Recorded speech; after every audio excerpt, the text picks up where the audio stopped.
Manson. Nous avons l'honneur de vous recevoir en ce début de soirée afin de se plonger ensemble dans le procès fictif de l'une des plus grandes affaires pénales que les États-Unis aient connues. Nous sommes heureux de vous accueillir dans ce superbe amphithéâtre qui, le temps d'un soir, se transforme en cour d'assises. Il sera le théâtre de joutes oratoires de haut vol. Alors, Lysaciennes, plongez-vous-y, ressentez, soyez submergés de ce que nous autres, à Lysias, partageons, l'amour pour l'art du bien parler. Charles Manson, criminel notoire et controversé, dont le procès a été le plus long et le plus coûteux de l'histoire judiciaire américaine, se retrouve une nouvelle fois devant les tribunaux, et cette fois-ci, devant la cour d'assises montpelliéraine. L'accusé est tristement célèbre pour être le serial killer qui n'a tué personne, puisque, en effet, ce renommé chef de secte est accusé d'avoir commandité une série de meurtres et d'assassinats durant l'été 1969. Une série de crimes ayant rapidement instauré un climat de terreur, dû à une médiatisation massive après la mort terrible de Sharon Tate, enceinte de 8 mois, lors du drame commis dans la propriété Polanski. Le lendemain, les disciples de Manson, ou selon Manson lui-même, sa famille, s'est attaqué à la propriété La Bianca et un massacre similaire a été réitéré et donnant pour finalité la mort des 2 époux. Alors Charles Manson, génie du mal et de la manipulation, emblème de la froideur et meurtrier sans cœur, ou bien simple musicien compris au cœur meurtri. Ce soir, c'est à vous d'en décider, puisque, cher public, parmi vous, 6 personnes ont été tirées au sort afin de déterminer le sort de l'accusé aux côtés de la cour. Mesdames et messieurs, je vous demande d'applaudir chaleureusement ceux qui ont à présent la lourde tâche de se prononcer sur la culpabilité de l'accusé.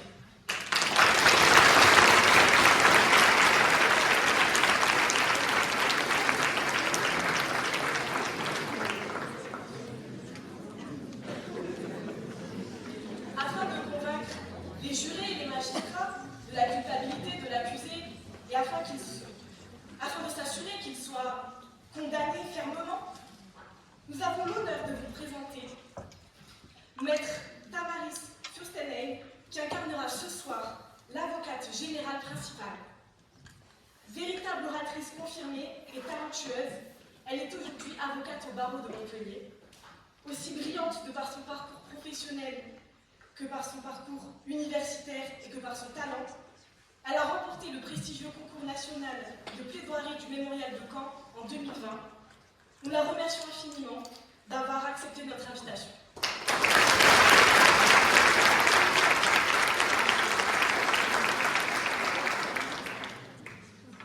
Elle sera accompagnée ce soir d'une jeune oratrice ayant remporté brillamment les sélections, lui permettant aujourd'hui de plaider devant vous en tant qu'avocate générale. Pour sa première plaidoirie, nous vous présentons Elsa Garçon.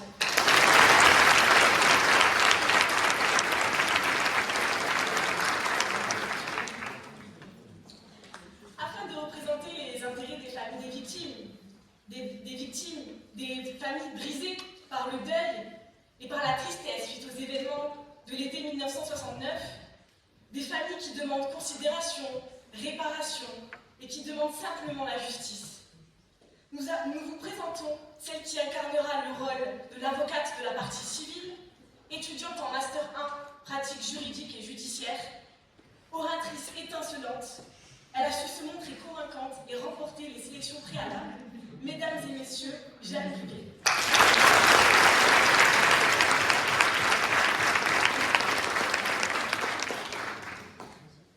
Convoqué par l'accusation, Tex Watson, célèbre membre de la Manson Family, sera présent ce soir en tant que témoin. Sélectionné pour incarner incarner ce rôle, nous vous présentons le très prometteur Yanis Moreau.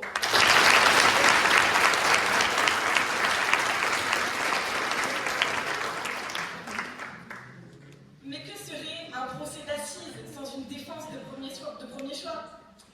Ainsi, dans le rôle de l'avocat principal de la défense, nous vous présentons le président fondateur de l'association LISIAS Montpellier, étudiant en Master 2 Contrat public et partenariat, orateur accompli, familier des bancs des tribunaux et des cours fictives, l'art du bien parler n'a plus de secret pour lui. Mesdames et messieurs, David Gonzalez.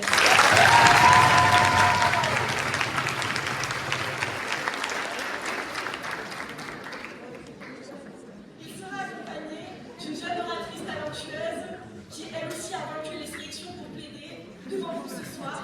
Afin d'incarner le rôle d'avocat de la défense, nous vous présentons Juliette Dabonville.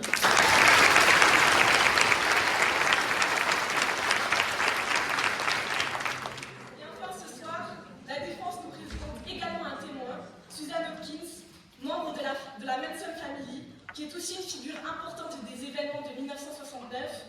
Sélectionnée pour incarner son rôle, nous vous présentons la jeune et brillante Marion Anthrope.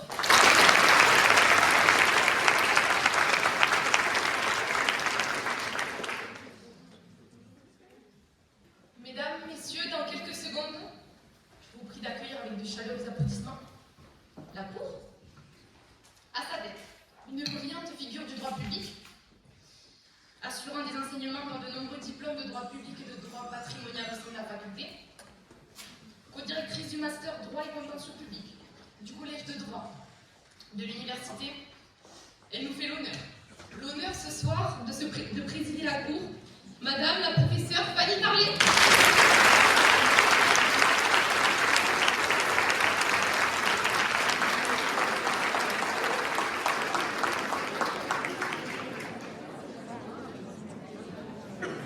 À ses côtés, une spécialiste. Que dis-je, une experte. Le droit pénal ne renferme plus aucun secret pour elle. Directrice de l'équipe du droit pénal de Montpellier, professeure au sein de notre université, directrice du master droit pénal et des pratiques pénales, co-directrice du DU mode industrie du luxe, véritable figure du droit pénal entre ses murs. Mesdames, messieurs, Madame Marie-Christine Sordido.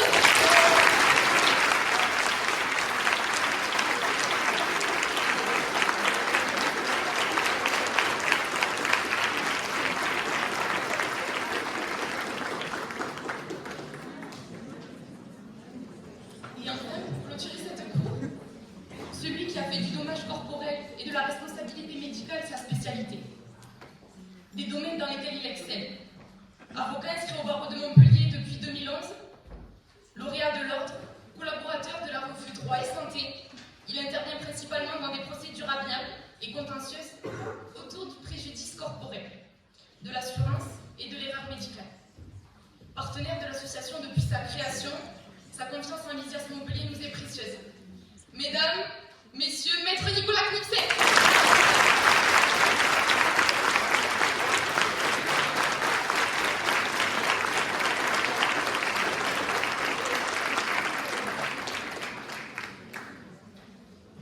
Mesdames, messieurs, veuillez vous lever pour la cour.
donne lecture de l'acte d'accusation. Le procureur général et son substitut près la cour d'appel de Montpellier, Madame Elsa Garçon, vu les faits relevés lors de l'information judiciaire, accuse M. Charles Manson d'assassinat au sens de l'article 221-3 du Code pénal et puni de la réclusion criminelle à perpétuité sur les personnes de Wojciech Frykowski, Abigail Folgers, Sharon Tate, Jay Sebring et Stephen Parent. De meurtre au sens de l'article 221-1 du Code pénal et puni de 30 ans de réclusion criminelle sur les personnes de Rosemary LaBianca et Leno LaBianca, Montpellier, le 28 janvier 2022. Nous allons procéder immédiatement à l'audition des témoins. J'appelle pour commencer le témoin de l'accusation, Tex Watson.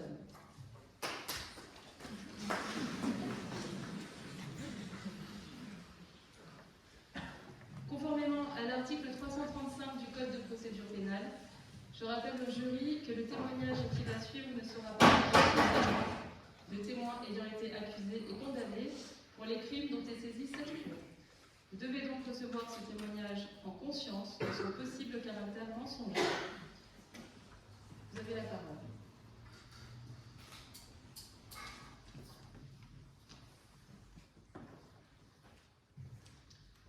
Monsieur Watson, vous souvenez-vous des instructions que vous a données Charles Manson le soir où vous avez commis les crimes? Charlie nous a réunis dans un ranch. Il y avait 4 autres filles, notamment Suzanne et moi. Il nous a demandé de nous rendre dans cette maison et de tuer tout le monde à l'intérieur. Ma première réaction fut celle de la surprise, bien évidemment. Mais vous savez, l'emprise qu'il avait sur nous était telle que, bien sûr, on a obéi.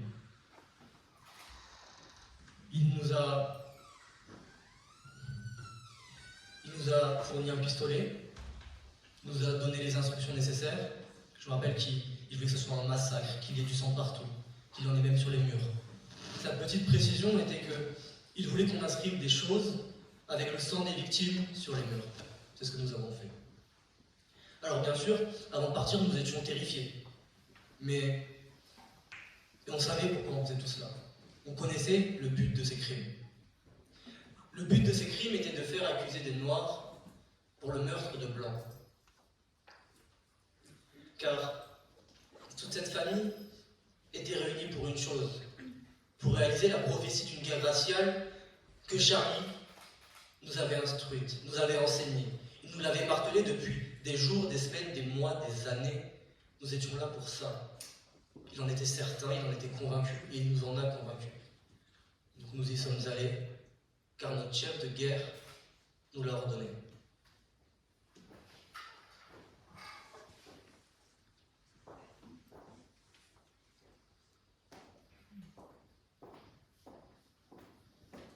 Monsieur Watson, pouvez-vous nous dire quel est le rôle qu'a joué Manson dans votre vie?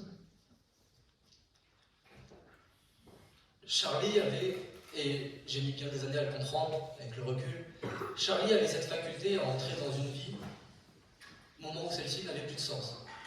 C'est-à-dire que, à l'époque où je le rencontre, je suis un jeune gamin isolé, perdu, esselé. Et lui est un homme charismatique, élégant, intelligent, éloquent même. Et c'est sa façon de parler, sa façon de se comporter qui m'a séduite, qui m'a charmé, comme bien d'autres. Alors, lorsque, par exemple, nous assistons tous drogués, à notamment des scènes de crucifixion, madame, nous en étions convaincus, il était là en face de nous, le Christ, c'était la réincarnation du Christ. Nous le pensions tous. Mais je pense également que cette emprise qu'il avait sur nous était le fruit d'une peur permanente.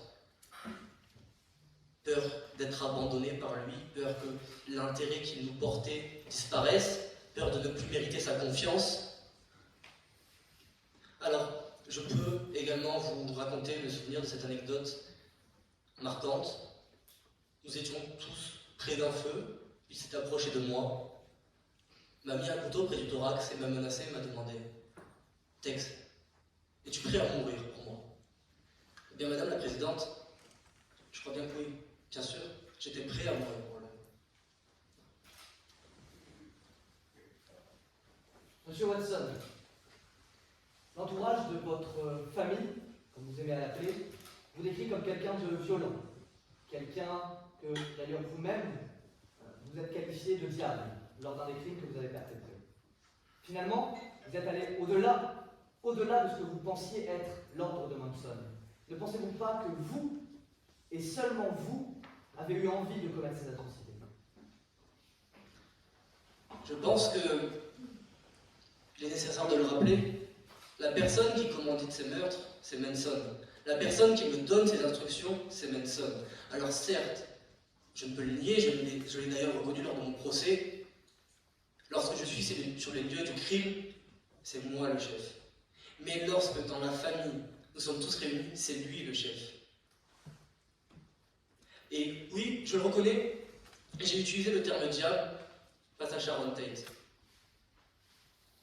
Et avec le recul, j'ai compris des choses, et il était pour nous la figure du Christ, c'était le Christ, on le voyait tous comme cela. Et le Christ, monsieur l'avocat, ne fait pas de mal.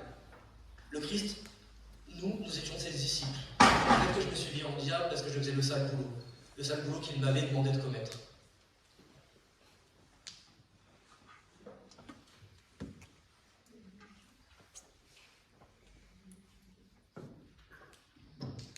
J'ai peut-être une toute petite question à ajouter pour bien comprendre la nature de vos relations avec l'accusé au moment des faits et ensuite. Vous parlez au passé, mais vous évoquez l'accusé Charles Manson en utilisant le diminutif de Charlie. Quelle est la nature de vos relations aujourd'hui? Dorénavant, nous n'avons plus aucune relation. J'ai pris du recul sur tout ça, je ne suis plus sous son emprise. Mais je pense que pour ce procès, il était important pour moi de l'appeler comme ça, parce que c'était la manière dont je le voyais. C'était notre père à tous à l'époque.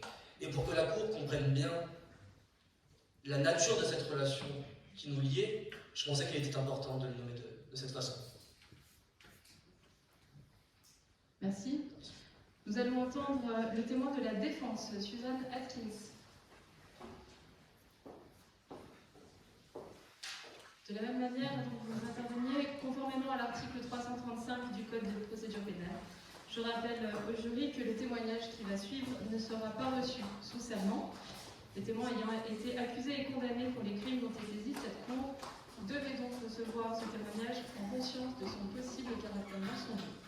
Vous avez la parole.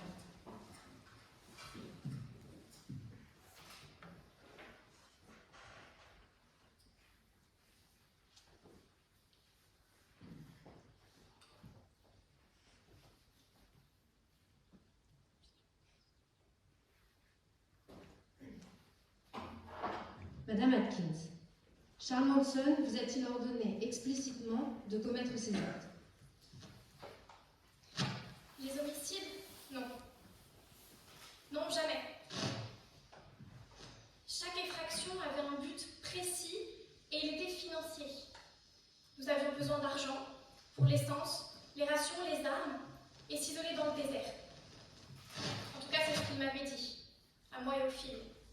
Et je ne vois pas pourquoi il aurait dit quelque chose de différent à Tex Watson, puisque le seul but que nous aurions pu avoir à commettre des homicides, c'était de créer une tension entre les Noirs et les Blancs. Mais la tension existait déjà. La guerre raciale était déjà lancée. Nous n'aurions jamais pu faire mieux que l'assassinat de Martin Luther King en 68. Nous n'avions pas cette prétention. Non, rendu à ce stade-là, il fallait qu'on s'isole et qu'on attende le moment crucial de la guerre où les Noirs allaient venir à nous. Mais oui, les choses ont en effet dégénéré et nous avons fait ce que nous avons fait. En fait, lorsque nous sommes rentrés dans la propriété Polanski, il y avait cet adolescent dont la présence n'était absolument pas prévue. Et je ne sais pas si c'était dans la panique, dans un élan de folie, mais Tex l'a abattu, sans réfléchir. Et je crois que c'est à ce moment-là que la mission a changé de tournure.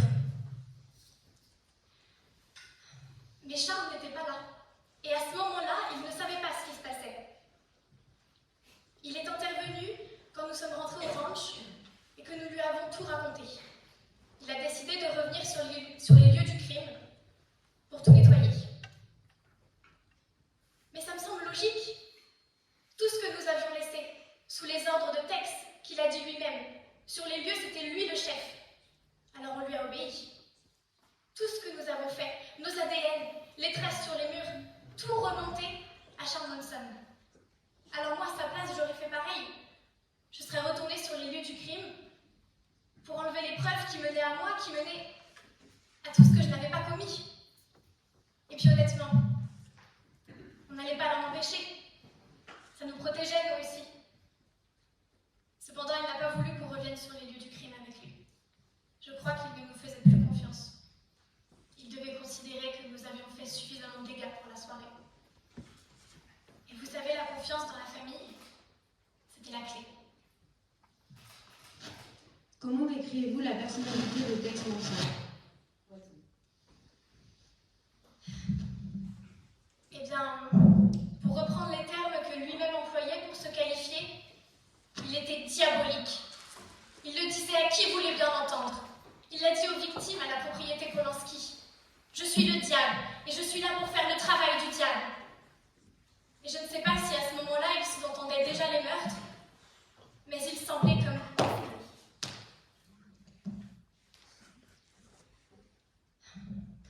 Alors j'avoue, j'ai pris peur. J'ai pris peur parce que dans la famille, personne n'évoquait jamais le diable. Nous étions tous des frères et sœurs, tous égaux. Et il y avait Charles. Charles qui était notre sauveur, notre guide. Charles qui était le Christ.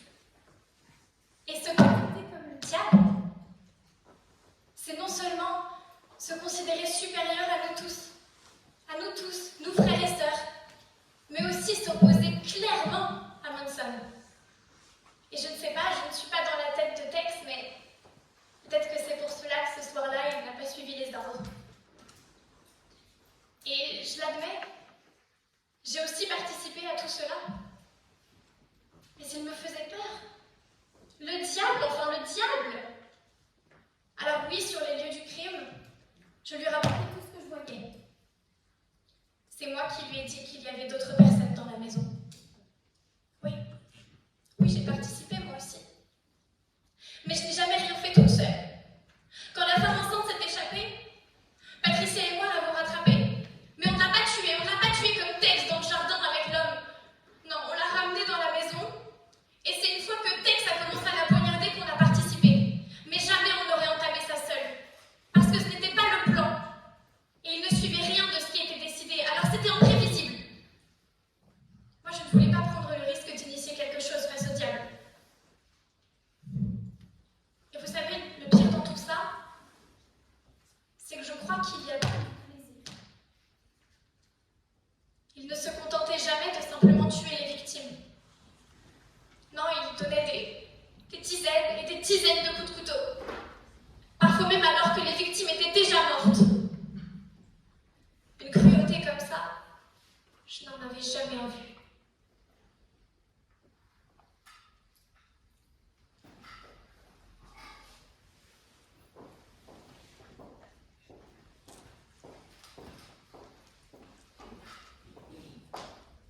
Madame Atkins, vous avez écrit le mot pig avec le sang d'une de vos victimes sur les murs de sa maison. Pouvez-vous nous dire pourquoi? Parce que moi, je suivais les ordres. Oui, j'obéissais à Tex, pardon. Mais je n'ai pas oublié la mission première. La mission première, qui était de voler ces riches blancs. Ces porcs, oui, ces porcs. Parce que face à autant de pauvreté, nous étions pauvres. Nous faisions les poubelles pour nous nourrir. Eux allaient au restaurant, se baladaient devant nous, dans les quartiers. Alors, oui, c'est vrai, je l'ai dit. Nous le disions tous, Tex aussi. C'était des porcs. Et on était là pour voler des porcs. Alors je l'ai écrit sur le mur. Peut-être même aussi pour me rappeler à moi-même pourquoi nous étions là, tant la mission avait dévié.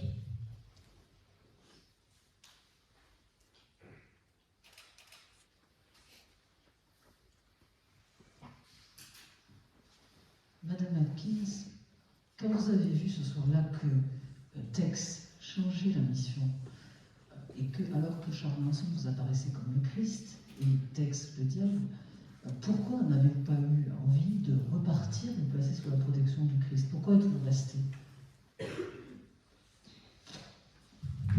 Vous savez, Charles, je l'idéalisais. Je voulais qu'il ait confiance en moi, qu'il me voie comme quelqu'un de forte, quelqu'un capable d'assumer toutes les atrocités de ce monde.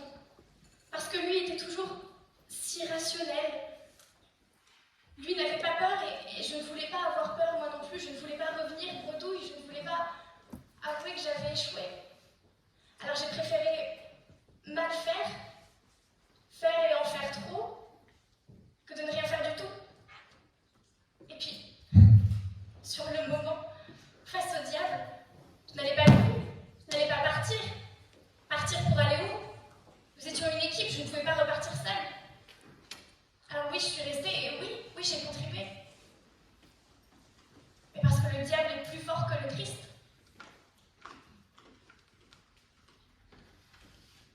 Encore une question que j'autorise, madame. Qu'avez-vous ressenti quand vous êtes rentrée après cette sinistre sortie et que vous avez annoncé les événements de la soirée à Charles Manson et qu'il vous a annoncé retourner sur les lieux du crime pour effacer les traces? Avez-vous été soulagée? Aviez-vous conscience que vous l'incitiez à commettre une nouvelle infraction? Oui, il l'a dit d'ailleurs. Il nous l'a dit. Il nous a rejetés ce soir-là. Il a perdu confiance en nous. Et il nous l'a dit, vous n'avez pas exécuté la mission, vous m'obligez à retourner sur les lieux du crime, vous m'impliquez dans quelque chose. Alors j'ai ressenti de la honte. Je pense qu'il était déçu. La preuve, il ne nous faisait plus confiance. Il est retourné sur les lieux du crime avec quelqu'un d'autre et... Vous savez, je voulais être sa référente. Peut-être qu'au fond de moi, je voulais être sa préférée. C'est le Christ. Alors oui, j'aurais aimé qu'il me fasse confiance, qu'il me demande de revenir sur les lieux et quand il est parti avec quelqu'un d'autre, j'ai compris que j'avais fait une erreur.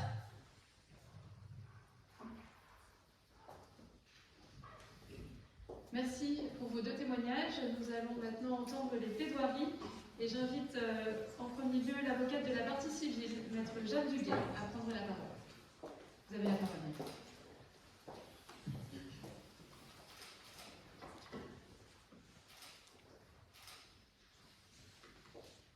8.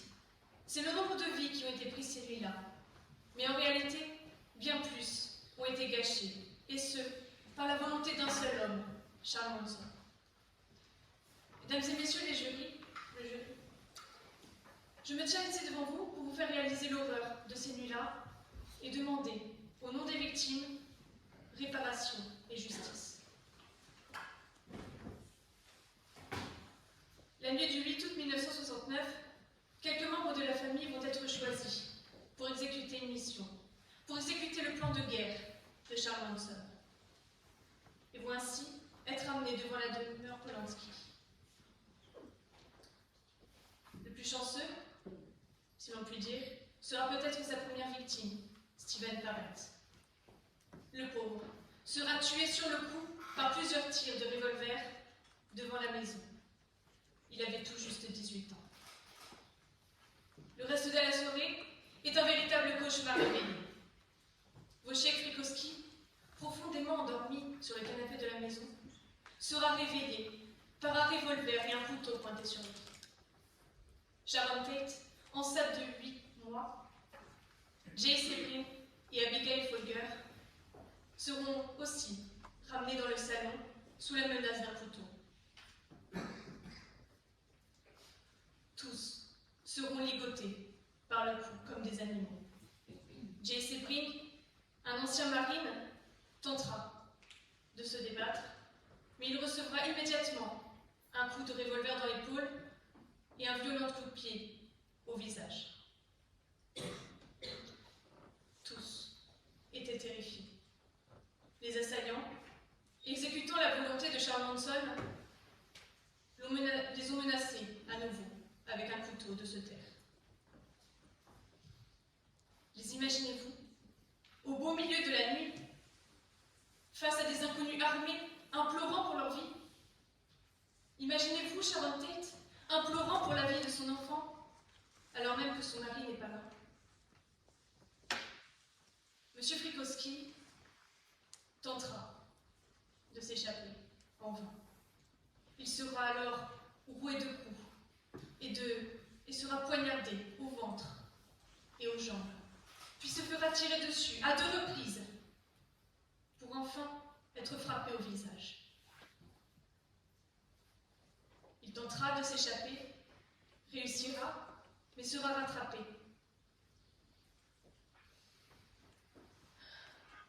On comptera pas moins de 51 coups de couteau sur la totalité de son corps. Abigail Folger tentera de faire de même, tandis que M. Frykowski s'échappera. Elle essaiera de partir de la maison, mais sera rattrapée, frappée, poignardée, égorgée. M. Sebring, déjà blessé, sera aussi poignardé et succombera rapidement de ses blessures. Madame Tate, enfin, ayant eu peur pour son enfant, n'a pas bougé. Sous ses yeux, tous ses proches ont été exécutés.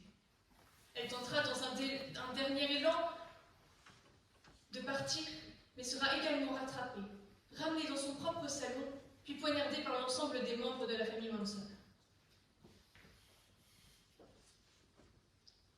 6 personnes ont perdu la vie cette nuit-là,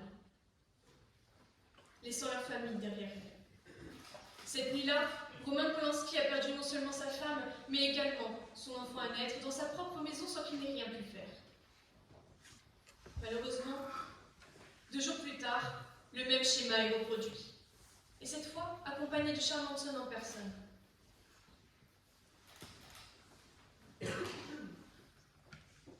Leno et Rosemary LaBianca sont réveillés en pleine nuit, amenés dans leur salon, puis ligotés, tels des animaux. Monsieur LaBianca, Charles Manson rejoindra la voiture et donnera des instructions très claires sur la suite des événements.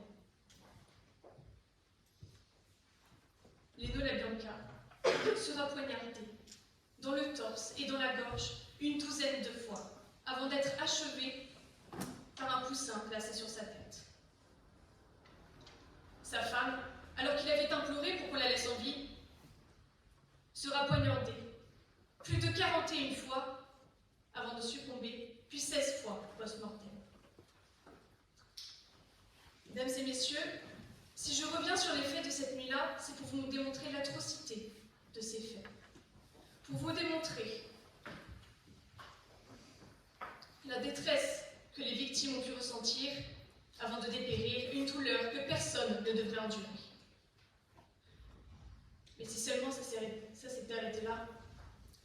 En effet, après avoir, au nom de leur leader, leur père spirituel, donné la mort à toutes ces pauvres personnes, le sang encore chaud des victimes est utilisé pour écrire des mots sur les murs, comme une signature. En lettres de sang, des mots tels Helter Skelter ou Pigs sont inscrits sur les murs, faisant référence à des chansons que Manson affectionne, mais aussi en référence à sa guerre opposant les Noirs aux Blancs. Cette scène témoigne d'une atrocité sans nom, un profond irrespect pour les victimes traitées comme des animaux, mais également de l'endoctrinement des membres de la famille qui croient dur comme fer en cette guerre montée de toutes pièces par Charles Manson. Si, comme Rousseau le dit, pour connaître les hommes, il faut les voir agir, alors j'espère vous avoir dépeint l'atrocité que Charles Manson a orchestrée. Un homme prêt à tuer femmes et enfants pour atteindre ses objectifs.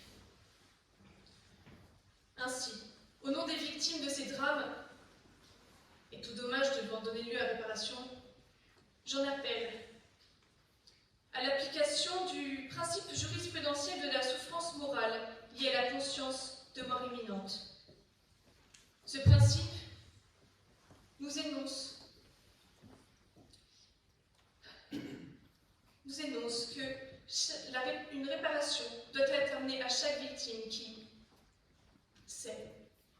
qu'elle va perdre la vie. Ainsi, au nom des victimes, et surtout de leurs héritiers, je requiers la somme de 470 000 €. Également, même si aucune somme ne peut égaler la perte de l'être cher, je requiers la reconnaissance du préjudice moral des proches des victimes. Ainsi, je requiers la somme de 510 000 €. Je ne vous poserai qu'une dernière question. Voulez-vous vraiment d'un monde où les criminels, les véritables criminels, n'ont qu'à se cacher derrière d'autres pour obtenir l'immunité?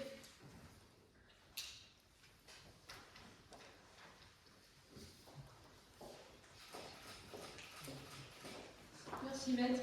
La parole est à l'avocate générale, maître Elsa Garçon.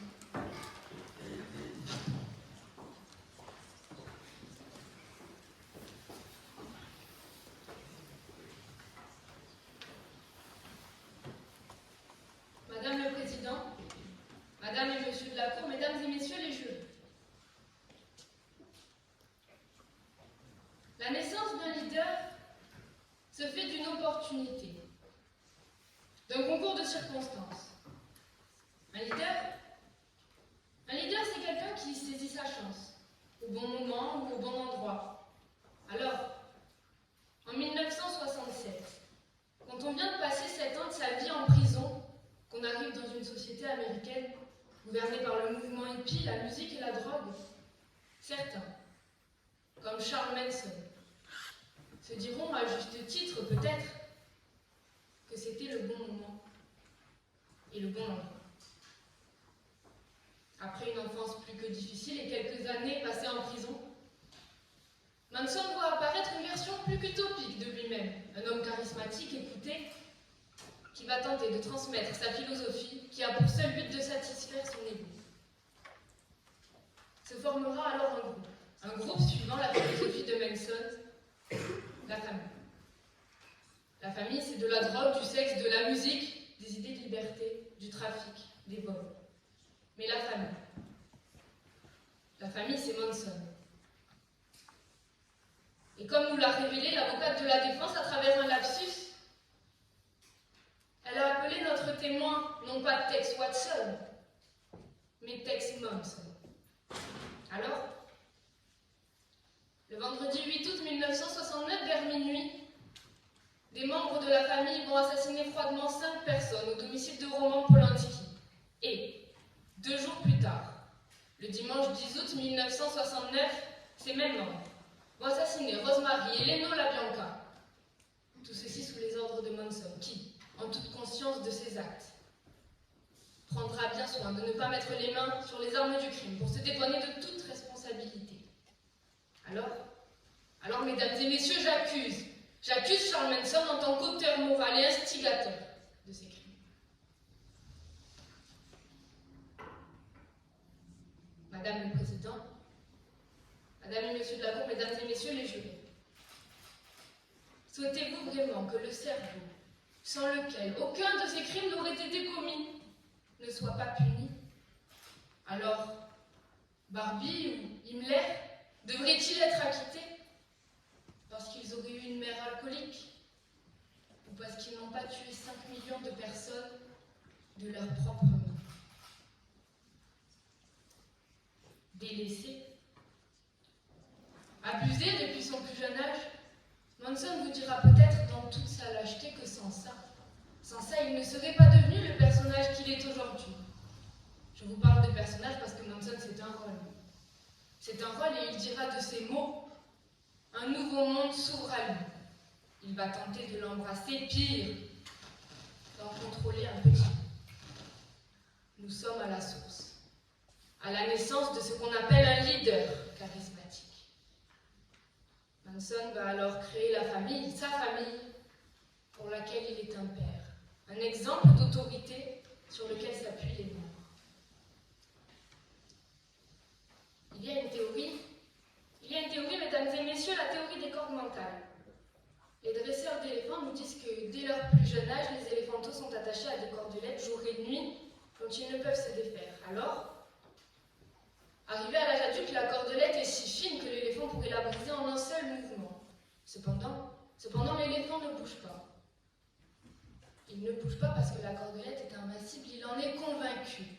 Manson, lui, relie les membres de sa famille avec une multitude de cordes mentales. Et alors, ce n'est plus la cordelette qui est invincible, mais leur foi en Manson. Quoi qu'il dira, quoi qu'il fera, ils auront foi en sa parole. Alors Manson est-il fou? À part un fou qui pourrait s'élever au rang de Christ, fonder une communauté basée sur le culte de sa personne, ou organiser une révolution américaine. Eh bien, je vous le dis, Manson n'est pas fou. Un fou aurait-il pu orchestrer une telle manipulation? Un fou agit sous forme de crise. Il va se perdre dans ses propos. Un fou, on sait qu'il est fou. Or, pour Manson, les idées divergent. Les avis divergent parce que Manson n'est pas fou. Il n'est pas fou, mais il excelle tellement dans le domaine de la manipulation qu'il vous fera croire qu'il est fou. Alors, selon l'article 122-1 du Code pénal, Manson n'est pas irresponsable. Il n'est pas irresponsable, il a sa responsabilité pleine et entière dans ses crimes. Et Manson n'est pas fou. Il n'est pas fou, mais il est lâche. Il est lâche car il n'a pas le courage d'assumer ses idées et va préférer accuser les membres de sa propre famille, comme il l'appelle. Alors, ce soir, si vous ne condamnez pas Manson, finalement, vous ne condamnez pas non plus la lâcheté. Madame le Président, Madame et Monsieur de la Cour, Mesdames et Messieurs les jurys, je vous le redemande. Un homme aussi manipulateur que Manson et personnification du mal devrait-il être acquitté au vu d'un soupçon de folie ou d'un passé difficile? Car sans lui, aucun de ces crimes n'aurait été commis. Alors, Mesdames et Messieurs, ce soir, je ne vous demande pas seulement de juger, mais de rendre la justice. Car sans cette justice, les victimes de cet homme ne seront que plus nombreuses.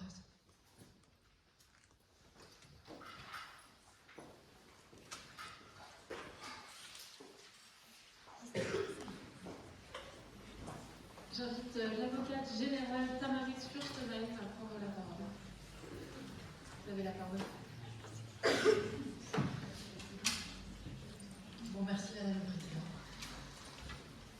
Madame le Président, Madame, Monsieur de la Cour, Mesdames et Messieurs les jurés. La grande théorie de Charles Manson repose sur un postulat. La race blanche est supérieure à la race noire. Il est vrai qu'il évolue dans une société qui lui a longtemps laissé croire que c'était vrai. Charles Manson a réussi, sur la base de son seul charme et de ses talents de manipulateur, à se constituer une cour de sujets blancs, certes, mais surtout extrêmement vulnérables. Charles Manson a su forger autour de lui une communauté qui le vénère et dont il s'assure, à coups de rituels macabres, qu'ils sont prêts à mourir pour lui. Et les membres de cette famille partagent en effet le trait de personnalité commun d'être des personnes extrêmement jeunes, souvent mineures, très influençables, en rupture avec leur famille, avec la société. Et Manson va repérer en chacun d'entre eux la faille dans laquelle son pouvoir de séduction pourra s'introduire. Des jeunes filles mineures et isolées, comme Susan Atkins, que l'on a entendu tout à l'heure, qui rêve d'un bel artiste ténébreux à vénérer, ce sera lui. Un jeune garçon très chrétien, comme Tex Watson, lui aussi totalement perdu et en rupture avec sa famille, qui cherche une figure d'autorité, une figure paternelle, ce sera lui aussi. Manson prend la forme que l'on veut bien lui donner. Il va droguer les membres de sa communauté, il va les priver de leur nom, les couper de tout contact avec la société extérieure, et c'est comme ça que petit à petit il va façonner son emprise. Emprise dont la témoin de la défense semble ne toujours pas avoir réussi à se libérer. Un premier coup dur pour notre narcissique en herbe va être le refus des maisons de disques de produire ses chansons. Une blessure qui va crier vengeance, mais la vengeance exige du courage et notre homme en est bien dépourvu. Alors il chante devant les membres de sa secte au coin du feu. Là au moins, il ne risque pas d'être contredit. Mais le second coup dur va être intolérable pour Manson. Les Noirs, oui, les Noirs, cette race inférieure qui ne méritait jusqu'alors que son mépris et son indifférence, les Noirs donc s'organisent. Le mouvement des droits civiques est en pleine expansion et un groupe émerge, les Black Panthers.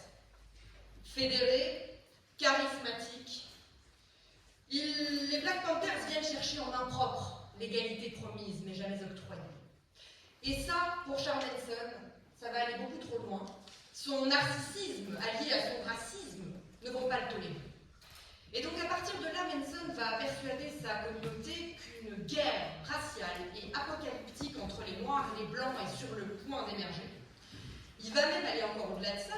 Ce qu'il va expliquer, c'est que les Noirs vont gagner cette guerre, mais que leur race les rendant par essence incapables de gouverner, ils vont devoir se tourner vers le seul être suffisamment brillant et charismatique pour gouverner l'humanité tout entière, lui-même. Alors, c'est là, mesdames, messieurs les membres du jury, que la perversité de Charles Manson va s'illustrer, c'est-à-dire que pour accéder au pouvoir, il va précipiter l'émergence de cette guerre raciale et il va faire sien l'adage « qui veut la paix prépare la guerre ». Étant donné qu'il est artiste, il va donner un nom à cette guerre. Il va l'appeler Helter Skelter, du nom d'une chanson des Beatles qu'il adore. Alors il enseigne sa théorie à ses disciples, qui petit à petit vont devenir ses soldats. N'oublions pas que nous avons affaire à un lâche, il est donc hors de question qu'il se salisse les mains. Et coup de chance, il a justement à sa disposition une armée d'âmes perdues, prêtes à exécuter ses ordres. Tous les ingrédients sont réunis, ils n'ont rien à perdre, hormis leur vie qu'ils sont prêts à sacrifier pour lui. Ils sont complètement drogués, donc prêts à exécuter les pires atrocités sans être gênés par une quelconque empathie embarrassante. Et c'est ce que Hannah Arendt a parfaitement théorisé. C'est dans le vide de la pensée que s'inscrit le mal. La famille attend tout bonnement et simplement les instructions du chef. Ces instructions ne vont pas tarder à parvenir de façon très précise aux élus de la communauté qui auront la chance d'être choisis pour aller commettre les crimes. Alors, on vous l'a évoqué tout à l'heure, la famille Manson se retrouve retranchée dans un ranch, ravitaillée jusqu'aux dents d'essence, d'armes. Et dans ce ranch, le leader élabore ses stratégies de guerre. Dans un premier temps, Manson va sembler vouloir aller lui-même sur le front. Lors d'une rixe, il va tirer sur un membre des Black Panthers et, persuadé d'avoir tué, il va rentrer au ranch totalement terrorisé, il va avoir très peur de la vengeance des Black Panthers, mais aussi du fait que la police puisse le retrouver. Donc à partir de ce moment-là, sa décision est prise. Le chef va rester en sécurité au ranch, et ce seront donc ses disciples qui iront exécuter les prochaines missions. Toujours plus créatif, Manson va alors avoir une idée de génie. Une idée qui aurait le mérite de penser ces deux blessures à la fois. Envoyer ses sbires tuer d'autres blancs qui, à tout hasard, seraient non seulement très riches, mais auraient également des liens avec le monde de la production musicale, faire tuer ces blancs et assassiner les noirs. Faire croire, que ce sont les noirs qui les ont assassinés. Faire condamner les noirs à la place des membres de la famille. Charles Manson choisit alors 4 filles et un garçon, dont on a entendu certains membres du commando tout à l'heure, et leur demande de se rendre dans l'ancienne maison du directeur de production qui avait refusé de publier ses chansons, et il leur demande de tuer tout le monde à l'intérieur. Ces instructions sont très claires, chaque étape est bien précise. Il leur fournit le pistolet, preuve que le but était évidemment bien d'aller commettre des meurtres. Et il leur dit également d'écrire certaines choses sur les murs. Et effectivement, c'est exactement ce qui va se passer. Le plan va être respecté à la lettre. La première nuit de meurtre, donc, les sbires de Manson vont faire subir les pires atrocités à ces personnes. Vous les avez entendues tout à l'heure, ces atrocités qui sont totalement barbares. Victimes choisies finalement uniquement pour leur couleur de peau, le statut social qu'elles représentent. Et Susan Atkins se servira donc du sang de Sharon Tate pour écrire sur les murs le mot pig, autre référence aux Beatles, chère à Manson, qui désigne les blancs privilégiés. Détail indispensable pour pouvoir faire condamner les noirs ensuite, vous l'aurez compris. À leur retour au ranch après le massacre, les membres de la famille courent dans les bras de Manson et lui disent « Charlie, c'est bon, on l'a fait, on a donné notre vie pour toi !» Et Manson, en bon chef de guerre, se rend donc sur les lieux, après coup, pour dissimuler toute trace qui pourrait remonter jusqu'à lui. Lors de la deuxième nuit de meurtre, à laquelle Manson participera cette fois, la bande erre dans les quartiers riches à la recherche d'autres blancs à massacrer. Ce seront cette fois les mots Helter Skelter, War et Death to Pigs qui seront inscrits avec le sang des victimes sur le mur de la maison. L'idéologie de Manson brandie en étendard. On a entendu tout à l'heure le témoin de la défense dire que Manson avait été déçu par le massacre qu'ils avaient commis lors de la première nuit et qu'ils n'avaient plus confiance en eux. Cette explication est totalement infondée dans la mesure où non seulement il les a accompagnés lors de la deuxième nuit de crime, mais en plus, sur place, Manson va menacer une des deux victimes avec son pistolet. Il va s'apprêter à le tuer, mais d'un coup, il n'aura plus le cran de le faire.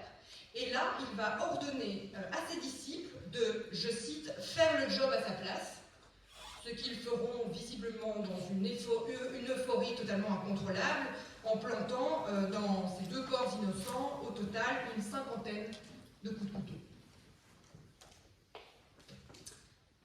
Alors, comment appréhender au mieux la responsabilité de Charles Manson au regard de l'ensemble de ces éléments? Est-ce que notre droit pénal est équipé, dispose des règles appropriées pour condamner une telle perversité? D'emblée, très vite, une première distinction s'impose entre la première série de crimes et la seconde. La première était clairement préméditée. Il y avait bien un dessein avant l'action, comme l'exige le code pénal. Une maison spécifique était visée pour des raisons très spécifiques et personnellement liées à Manson. Tous les habitants de cette maison devaient être exécutés. Les meurtres commis ce soir-là sont donc des assassinats. Les crimes de la seconde nuit, s'ils s'inscrivent toujours dans l'exécution d'un plan de guerre, ont davantage relevé du hasard. C'est en se promenant dans le dédale des rues de ce quartier chic qu'il a fallu que la famille Manson décide de s'arrêter devant la maison des La Bianca, par hasard. Terrible hasard pour les La Bianca, et que tout le monde a été tué à l'intérieur. Il s'agirait donc de meurtre. Mais il faut ensuite aller plus loin et s'interroger sur la qualification exacte du rôle que Manson a joué dans ces crimes. Charles Manson, vous l'avez compris, est un chef de guerre qui, du haut de sa tour de cristal, se délecte de voir ses exécutants matérialiser son plan. On pense inévitablement aux crimes de génocide ou de terrorisme. Après tout, Klaus Barbie ou Salah Abdeslam ont eux aussi été les cerveaux du crime sans jamais se salir les mains. Mais ces crimes-là ont toutefois la particularité de sanctionner non seulement le fait de commettre, mais également le fait de faire commettre l'infraction. Ce n'est pas le cas des infractions de meurtre et d'assassinat, qui requièrent, pour condamner l'auteur des crimes, qu'il ait matériellement commis l'infraction. Alors, vouloir condamner Manson comme auteur de ces crimes serait tout à fait vain. Que faire alors ? Eh bien, c'est là, mesdames et messieurs les jurés, que le droit rencontre la justice. 2 articles du Code pénal vont vous permettre de sanctionner Manson à la hauteur de son implication et de faire triompher la morale sur la lâcheté. Est complice d'un crime ou d'un délit la personne qui, sciemment, par aide ou assistance, en a facilité la préparation ou la consommation. Est également complice la personne qui, par ordre, abus d'autorité ou de pouvoir, aura provoqué une infraction ou donné des instructions pour la commettre. Sera puni comme auteur le complice de l'infraction. Et la jurisprudence a dit que le complice puisse être puni encore plus lourdement que le simple exécutant matériel, à la condition qu'il soit démontré que le complice a été l'instigateur de l'infraction. C'est exactement le cas en l'espèce. La matérialité de l'infraction, le fait qu'elle ait été commise par des exécutants, ça c'est établi. Les instructions de Manson, elles, ressortent clairement des récits, tout le monde le reconnaît, des témoignages, des mots de sang inscrits en son nom sur les murs des maisons. Manson lui-même a reconnu avoir fait quelques suggestions qui ont pu conduire aux événements de ces nuits-là. Il est celui sans lequel rien ne serait arrivé. Il est celui qui relie tous les membres de la famille accusés de meurtre et d'assassinat. Comme vous l'a démontré ma consoeur tout à l'heure, aucune circonstance atténuante ne peut bien évidemment bénéficier à Manson, bien trop organisé pour être irresponsable. Leader quand on gagne, leader quand on perd. Vous ne tomberez pas dans le piège de la facilité que tentera de vous tendre la défense. En revanche, une circonstance aggravante, liée au mobile des crimes, vient alourdir encore la peine qui doit être prononcée contre Charles Manson. En effet, tous les meurtres ont été commis en raison de l'appartenance des victimes à une race déterminée, la race blanche, n'oubliez pas, pour tenter ensuite de faire condamner les noirs. Pour l'ensemble de ces raisons, je requiers contre Charles Manson la réclusion à perpétuité assortie d'une période de sûreté obligatoire pour complicité par instigation des crimes d'assassinat et de meurtre commis par les membres de la famille Manson à l'encontre des 7 personnes tuées lors de l'été 1969.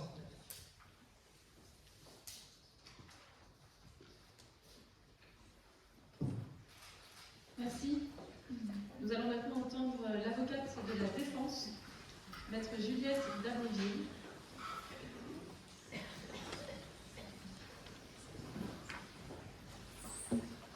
Maître, c'est à vous.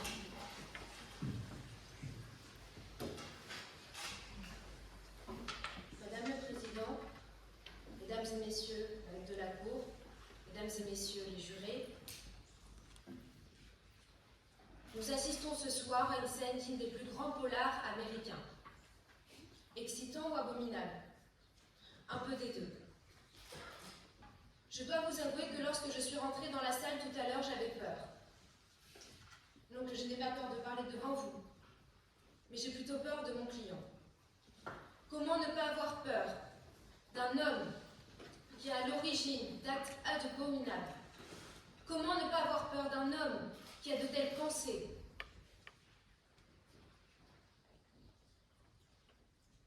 Seulement voilà. Après de nombreuses réflexions, j'ai pensé, je me suis dit, Charles Manson est coupable. Oui, il est coupable. De quoi? De meurtre avec préméditation? De meurtre? Au sens de l'article 221 du Code pénal, le fait de donner volontairement la mort à autrui constitue un meurtre. À 2 conditions, l'intentionnalité et la matérialité. Alors, je suis avocate, j'anticipe, je me questionne. Quel était son rôle? Qu'a-t-il fait? Mais surtout, où était-il? Et il n'était pas là. Alors vous me direz, d'accord, il n'était pas auteur matériel des faits, mais il est retourné sur les scènes de crime afin de les nettoyer. Mesdames et messieurs, je ne sais pas, peut-être, avez-vous des enfants? Quoique, je ne pense pas qu'on ait besoin d'avoir d'enfants pour comprendre ce lien d'amour si puissant entre une mère ou un père et son enfant. Ce lien d'amour qui a poussé Charles Manson à retourner sur les lieux du crime. Imaginez-vous, mettez-vous à sa place. Dans la nuit du vendredi 8 août 1969, Charles Manson, dans son canapé, ses disciples partis depuis 2 heures, entend la serrure et la porte qui s'ouvre. Et là, son enfant, Susan Atkins, qui accourt vers lui. « Charles, nous l'avons fait. » Fait quoi? Charles se questionne. Qu'a-t-il pu bien advenir? Et peu à peu, il comprend. Alors ressentez ce sentiment de peur, de panique. Que va-t-il se passer? Ils vont trouver les traces. Cela va remonter à mes enfants, mes chers enfants, que je ne veux pas perdre, car je suis un père pour eux. Pendant que vous le condamnez, moi je le condamne d'une seule chose, de ses sentiments. Alors vous allez me dire, d'accord, très bien pour cette affaire, mais qu'en est-il de la propriété La Bianca? Voyez-vous, des fois nous avons des actes ou des paroles qui peuvent porter à confusion. Voyez-vous, ce soir-là, Charles Manson était présent sur les lieux du crime, en effet. Et il a ordonné, veuillez finir le job correctement. Mais de quel travail parlait-il? Parlait-il de finir l'objectif premier? De récupérer tout l'argent? Ou plutôt parlait-il de tuer? Il a laissé cette interprétation à Tex Watson. Et d'ailleurs, Tex Watson, je pense que nous ne parlons pas assez beaucoup de lui.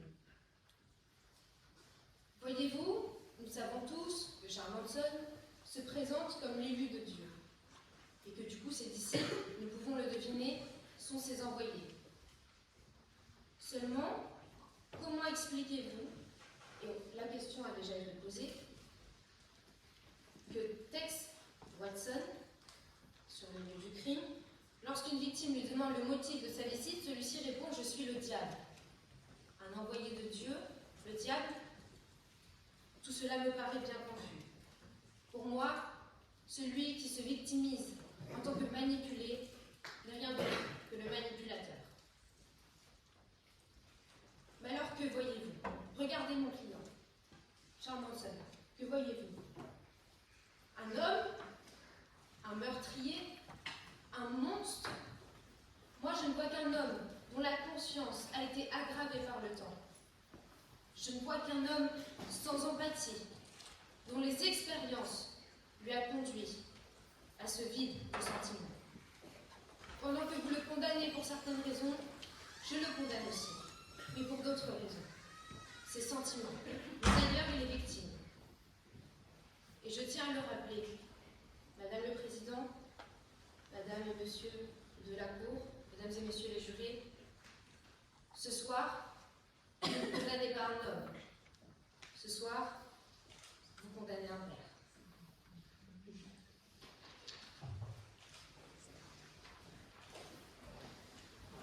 Merci, Maître. Nous allons maintenant entendre la dernière plaidoirie, celle de l'avocat de la défense, Maître David Gonçalves.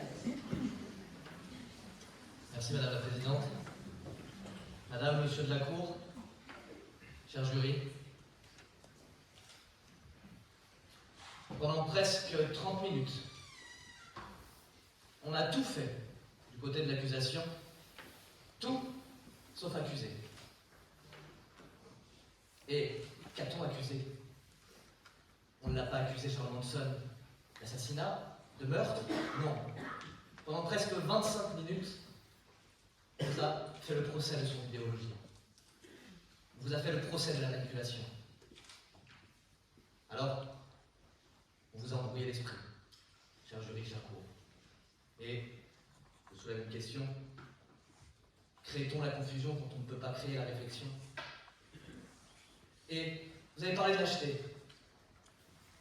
Réalisez-vous que 3 avocats ont pris la parole successivement avec des notes sous les yeux, ayant préparé chaque mot pour vous manipuler, pour manipuler votre attention. Et ils traitent de lâche mon client. je voudrais que vous imaginiez. Imaginez-vous, vous avez 3, 4 ans. Vous êtes dans votre chambre, vous jouez avec un petit morceau en bois qui est finalement votre seul compagnon. Vos parents ne pourront pas vous offrir plus, à supposer que vous ayez des parents, une mère alcoolique, adolescente, et un père inexistant. Un soir, il est tard. La nuit s'enfonce dans l'obscurité. Un vent glacial vient traverser la porte d'entrée. Celle-ci claque et s'ouvre. Quelqu'un rentre et s'effondre. Vous savez, c'est votre mère, votre petite maman. Elle rentre. Et vous avez l'espoir, cet espoir si innocent à 4 ans, cet espoir d'enfant, qu'elle vous apporte une surprise, une friandise, un jouet. Alors vous accourez, excité, affolé. Et vous la découvrez là, étalée, au sol, ivre morte, puant la cigarette froide. Et ce qui est bien encore à cet âge-là, c'est que votre esprit vous protège.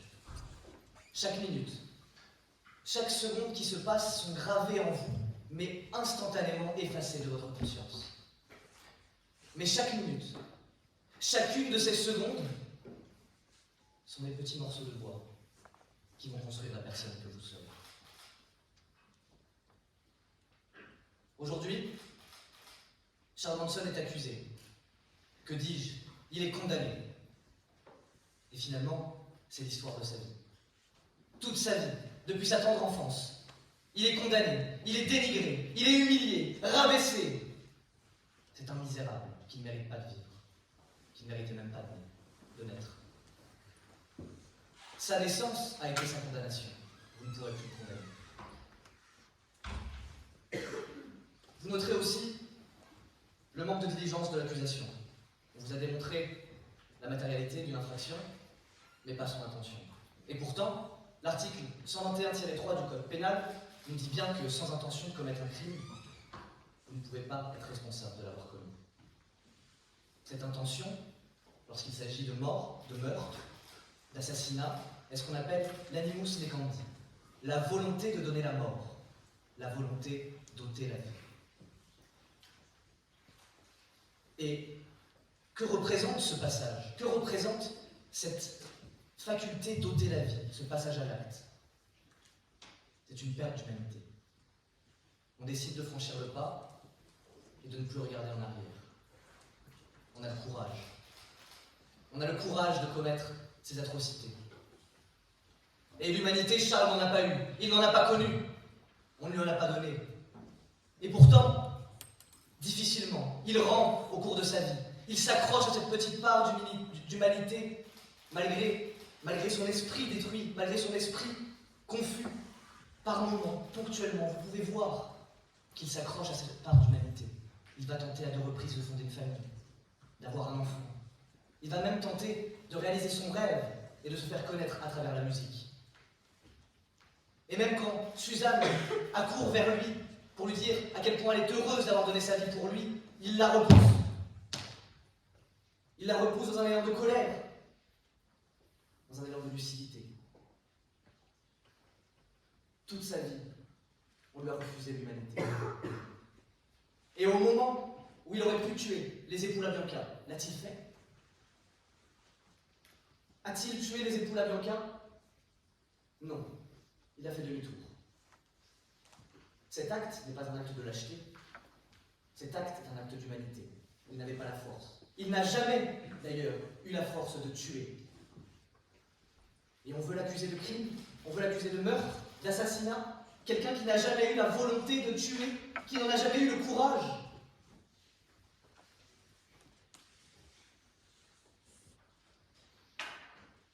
Alors, nous avons parlé d'ordre. Faites le travail à la place.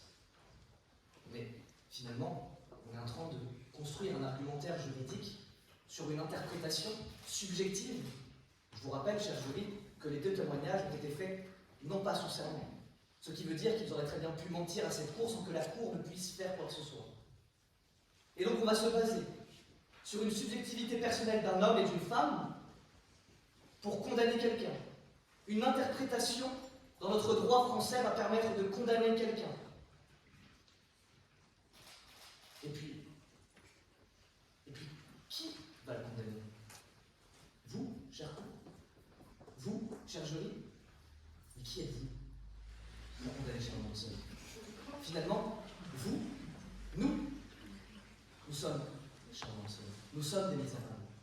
Nous sommes des lâches au quotidien. Nous refusons d'accepter notre vraie nature. Nous marchons dans nos rues, ignorons les mendiants, pire. Nous faisons comme s'ils n'existaient pas. Et, parce que l'homme est bien fait, ce que nous faisons à l'extérieur, nous le faisons à l'intérieur. Nous ressentons ces pulsions, ces pensées haineuses, atroces. Mais par lâcheté, parce que ce sommes nous des lâches, maîtres. Par lâcheté, on ignore, on tourne les yeux. On refuse d'accepter notre vraie nature. Et on préfère condamner l'autre.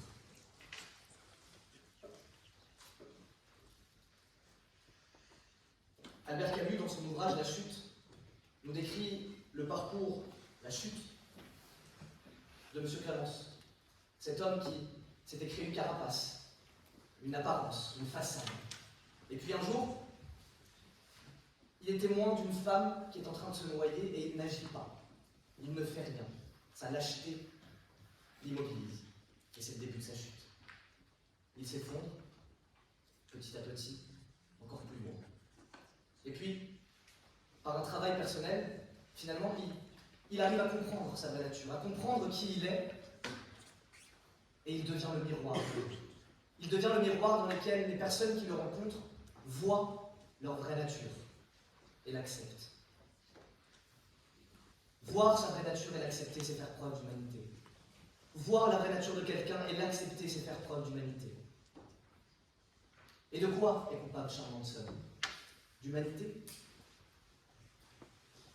Vous voulez le condamner parce qu'il a été humain et qu'il n'a jamais su être un monstre, contrairement à M. Watson, ici présent, qui lui a franchi le pas, qui lui a perdu son humanité.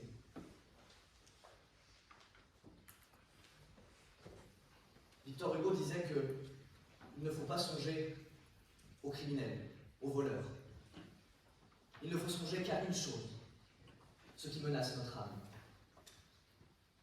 Et la seule chose qui menace notre âme entre ces murs, c'est la perte de l'humanité. Alors, cher jury, je vais vous le demander et je vais vous rappeler ce que Madame la Présidente va vous dire avant que vous alliez délibérer. Elle va vous lire l'article 353 du Code de procédure pénale.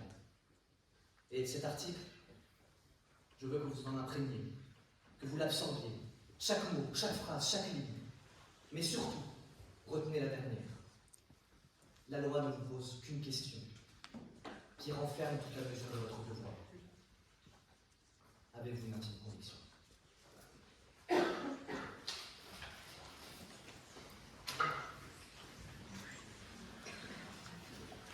Merci, maître. Nous approchons du terme de cette audience. Effectivement, avant de partir délibérer, il m'appartient de lire à l'attention des jurés l'article 353 du Code de procédure pénale. Sous réserve de l'exigence de motivation de la décision, la loi ne demande pas compte à chacun des juges et jurés composant la cour d'assises des moyens par lesquels ils se sont convaincus. Elle ne leur prescrit pas de règles desquelles ils doivent faire particulièrement dépendre la plénitude et la suffisance d'une preuve. Elle leur prescrit de s'interroger eux-mêmes dans le silence et le recueillement et de chercher, dans la sincérité de leur conscience, quelle impression ont fait sur leur raison les preuves rapportées contre l'accusé et les moyens de sa défense. La loi ne leur fait que cette seule question qui renferme toute la mesure de leur devoir. Avez-vous une intime conviction?